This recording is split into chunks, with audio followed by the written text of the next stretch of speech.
When I started babysitting, the parents gave me a horrifying set of rules. I thought I hit the jackpot when a rich family paid me $200 to babysit their child for a night. I never could have guessed this would have led to my life being ruined forever. The children were extremely well behaved and everything went smoothly the first night.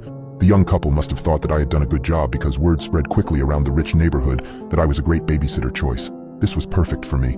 Most of the families around here pay way better than where I live since they all come from a long line of wealthy families, but I was always suspicious about some of the families.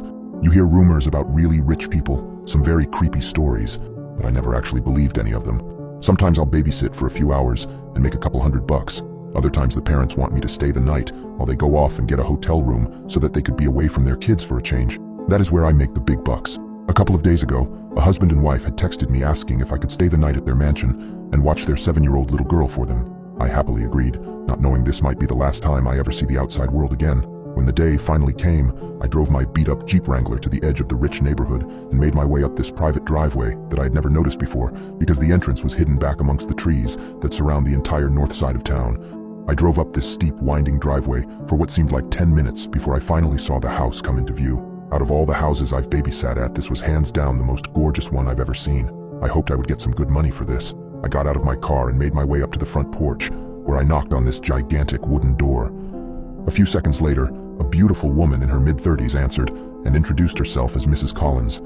She called her husband down, and shortly after an extremely handsome man, also in his 30s, came walking down the grand stairway, holding an adorable little girl in his arms. The couple seemed very anxious to leave, and even though they were both gorgeous people, I could tell that underneath all of their beauty, they were both extremely tired and haggard from having to keep up with their 7-year-old. They were obviously very excited about having an entire night to themselves, and couldn't wait to get out of there as fast as they could.